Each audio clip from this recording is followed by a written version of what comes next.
নমস্কার, আমি doctor Shubham Das, orthopaedic surgeon. আজকে আমরা একটা খুব কমন টপিক নিয়ে একটু আলোচনা করব। সেটা হলো অস্টিওআর্থ্রাইটিস। অস্টিওআর্থ্রাইটিস বলতে আমরা সাধারণত যেটা বুঝি সেটা আমরা যে কোনো জয়েন্টেরই আর্থ্রাইটিসকে বুঝি। আর্থ্রাইটিস মানে সেই জয়েন্টে হয়ে যাওয়া, সেই জয়েন্টে ফ্লুইড কালেকশন হওয়া, ব্যথা হওয়া, ফুলে যাওয়া, তাকেই আমরা বলি। তবে সাধারণত অস্টিওআর্থ্রাইটিস বলতে আমরা হাঁটুর অস্টিওআর্থ্রাইটিসকেই বুঝি। এবারে হাঁটুর অস্টিওআর্থ্রাইটিসের তো ট্রিটমেন্ট আমরা করি এবং প্রচুর প্রচুর পেশেন্ট আমাদের রেগুলার দেখতে হয় এবং প্রায় প্রতিটা বাড়ি বোধহয় এরকম কোনো বাড়ি নেই যেখানে অস্টিওআর্থ্রাইটিস নেই কারো। টুকটাক অস্টিওআর্থ্রাইটিস সবারই আছে এবং ইনফ্যাক্ট এটা এখনকার দিনে একটা প্রায় মহামারীর মতো হয়ে যাচ্ছে, যেখানে খুব আর্লি এজে এটা শুরু হয়ে যাচ্ছে।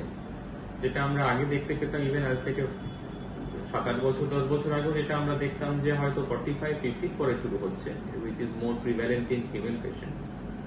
মেল পেশেন্টও হয়, after 60 male female almost same হয়ে যায়, কিন্তু তার আগে ফিমেল বেশি থাকে। তো তাদের এখন 35-40 থেকেই দেখা যাচ্ছে স্টার্ট হচ্ছে। তো আমরা বেসিক দু একটা জিনিস অন্তত যদি ফলো করি তাহলে অস্টিওআর্থ্রাইটিসটা আমরা কিছুটা স্লো ডাউন করতে পারবো। এটা আমরা থামিয়ে দিতে পারবো বা ভালো করে দিতে পারবো এরকম বলাটা বোধহয় ঠিক হবে না, কারণ সত্যি কথা বলতে এটা অ্যাকচুয়ালি কোনো অসুখ নয় যেটা আমরা সারাবো। অসুখ নয় বলতে তাহলে কি, এটা হলো নর্মাল একটা এজিং প্রসেস। যেমন এজ হয়ে গেলে আমাদের মাথার চুল পেকে যাচ্ছে, মাথার চুল উঠে যাচ্ছে, চোখে ছানি পড়বে, দাঁত নড়ে যাবে, গলার চামড়া ঝুলে যাবে, ঠিক সেই রকম ভাবেই এটা আমাদের হাড়ের বয়স তো 18 বা 26 এসে দাঁড়িয়ে যাবে না, তার বয়সও তো বাড়বে। সে কি করে বলবে? সে ব্যথা দিয়ে বলবে।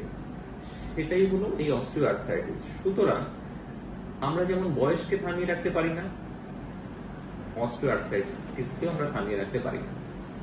কিন্তু মাথার চুল সাদা হলে আমরা একটু কালো করে নিতে পারি, মাথার চুল উঠে গেলে আমরা সুন্দর উইগ করে নিতে পারি, চোখে ছানি পড়ে গেলে আমরা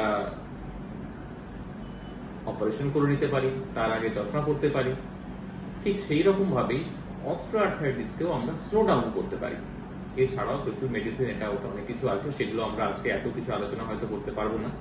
তো আমি কয়েকটা বেসিক পয়েন্ট বলবো আজকে, যেগুলো আমার মনে হয় যদি সবাই একটুখানি মেনে চলেন তাহলে এগুলো আমরা স্লো ডাউন করতে পারবো। যেমন 1 নম্বর হলো সিঁড়ি ওঠানামা করা অ্যাভয়েড করতে হবে।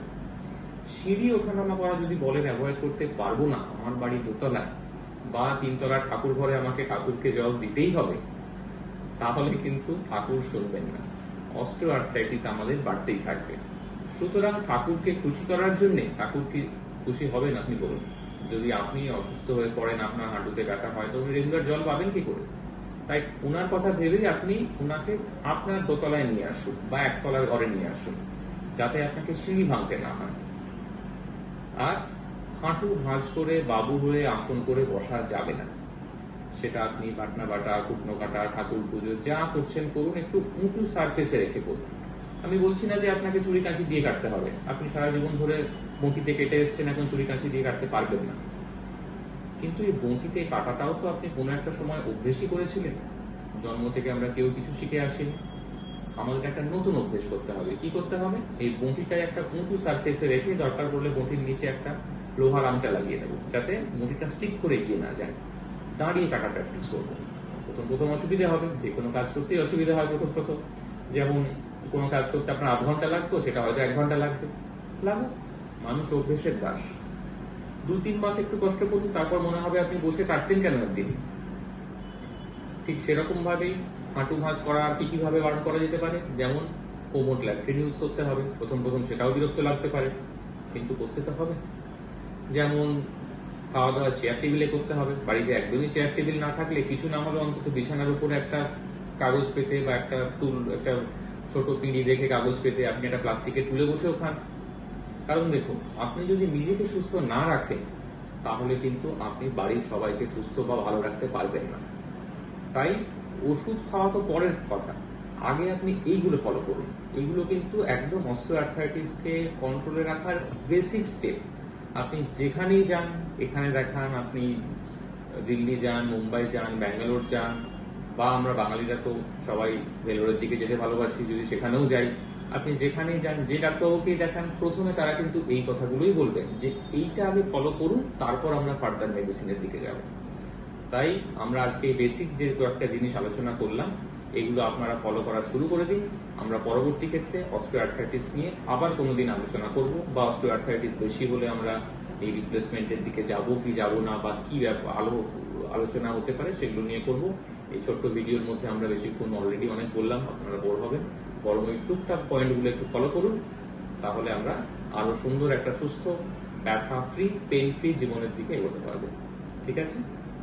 নমস্কার, ভালো থাকুন।